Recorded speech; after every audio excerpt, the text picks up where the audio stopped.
I have a ChatGPT Pro subscription. I put in algorithm criteria based. I told her, can you say this? I want to record. Took her voice note,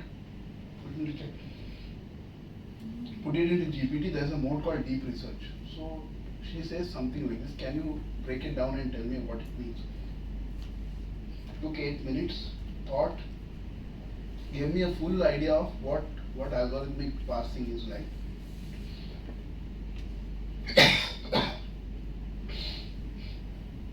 How it works, and then I gave the URL of my YouTube channel. I said, do analysis. I have around 20,000 subscribers. Now I am earning this much. Give me modes how I can bump it up by at least 50%. So I said, you can do this. And you know what? 3 out of the 5 suggestions she said were there in ChatGPT. She does more YouTube than I do.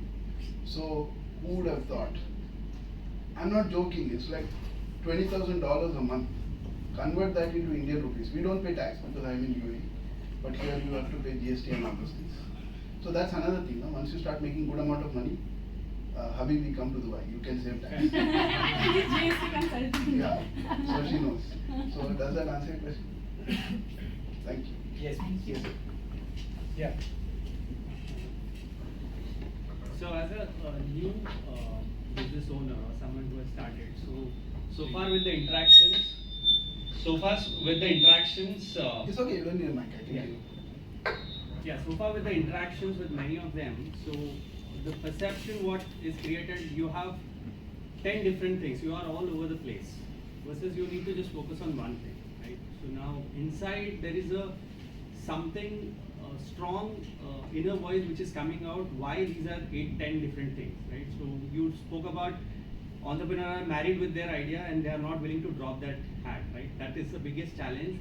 So when you are going into a market and positioning yourself, because all these 8-10 different things are different for reasons, right? So how do you see this, how to place this as a new entrepreneur to be positioning and to create that perception? What is your point of view? Okay, so let me answer that question with a bit more of clarification. How many of these 8 or 10 things are services versus products? Services. All are services. You won't be able to do any of them properly. If they are services, max. The most gifted person without using AI can do 3 services. Beyond. You meant the products. As in, are they service intensive or are they like it's products you develop and then they can you don't need to do service. anything? Product-led services. Okay, product-led services. Okay, that's what industry is this? It's into the technology consulting, innovation consulting. Okay, again, so you're pawning man asks for money. Okay, Yeah. so you have to be there or somebody has to be there. Right. This is technically a service business. It's not a product-related business. I am talking about product in a way that you develop something. It's like an Oracle license. Yeah. आपको कुछ नहीं करना है. Downloads आते रहेंगे, पैसा मिलता रहेगा. This is the most beautiful thing you can do. That's it. As soon as you get to 80% product, 20% service, and that 20% you charge 10 times the amount of money because my time is very precious. That's the most precious asset. There you will have a good mix. So in these 8 lines, you see what all are the lowest revenue generating ones. Eliminate. Bring only the high value fruit. And in that you develop something called a MVP, most valuable product, or MVS, most valuable service. Focus on that and then do a trial run every quarter. See which is rising and which you are enjoying doing. There's no point of making money in something you don't enjoy doing. See, there are some verticals which are called as hyperscalers. You are damn good at what you do. Nobody else does that in the market, and you are able to scale it up because you have some subconscious competence that nobody has, and you enjoy doing it, and you make a lot of money also. Then distill that and bring that to that. Then only do that for a couple of years. Make enough money. Then use that money, hire other people, and then reactivate the 5 or 6 things you abandoned. Unless you do this, you will be like octopus all over the place. At least octopus has 8 hands, we have only 2. So that's the problem. Does that answer your question? Yes, I think. Thank you. Yes, ma'am. Rashmi? One, two. Yeah. Rashmi? There is a rule of 80-20%. So in the communication, what are the 20% thing we can focus to bring the 80% of the improvements? See, first thing, you know what? When I hear all this 80-20, 77-63-24, 36-26, 36 and all, I don't get impressed by all this. Bottom line is what? You are saying something. Is that person understanding that? Is he willing to take out his purse or credit card and pay you for it? If he is not, that is ineffective communication. If he is, that is proper competent communication. Even without saying anything, by seeing your face itself, if he is willing to swipe his card, that is exemplary communication.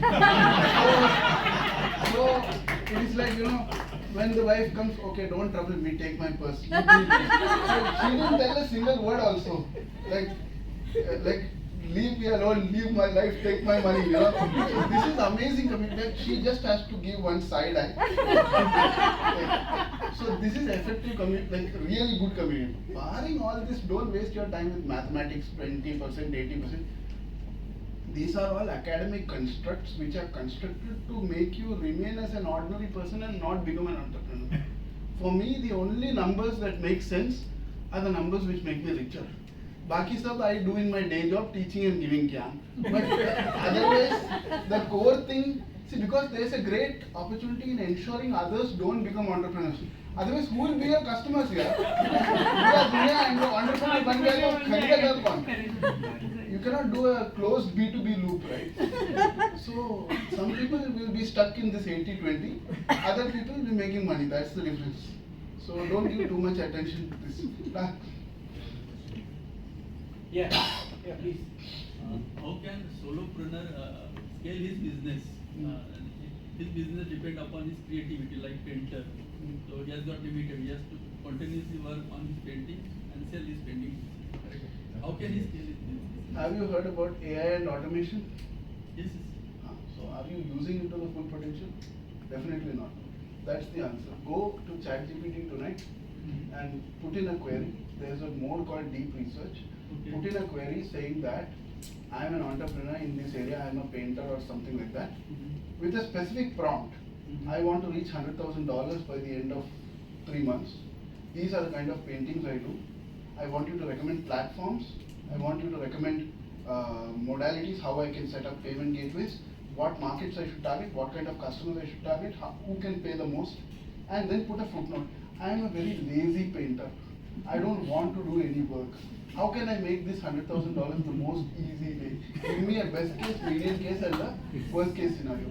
Then click the deep research mode, press enter, go have chai. After 10 minutes, it will give you a full strategy sheet.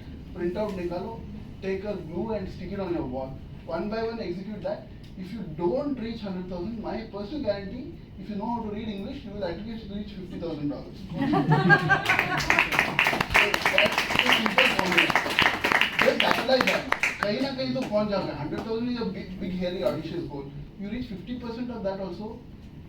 My aspiration for you guys as entrepreneurs is, when you start to worry about the amount of tax that you should pay and how you can have creative ways to not pay tax, then you have become an entrepreneur. Like now, if you're worried, next month $100,000 is coming from somewhere, kya karna? I don't want to pay this 18-20%. Then you are in a very comfortable problem zone. So use AI and automate and go to that. Last question, because everyone in the red shirt had asked. Yeah. A bit midlife age crisis that we guys go like thoda hai, thode ki zarurat hai. We have reached a place where like your journey is somewhere, but then the plateau stage comes, and then we are stuck. What to do? Whether they go back to the scratch and to the basics, or have the what are your thoughts on that?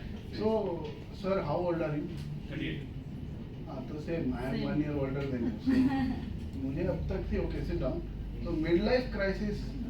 First of all, who says you are going to have another 38 years? कोई guarantee नहीं है. कल सुबह I don't want to say something, but हो सकता है. So there is no concept of midlife. जहाँ तक life है, उतना life है. Today we are alive, game over. Tomorrow is there, it's not guaranteed. Be in the present. So don't think too much. Number one. Number two is, if you are in a dilemma, see, the greatest flex, do you know when you are really rich? It's not when you have 6 figures, 7 figures, 10 figures. क्योंकि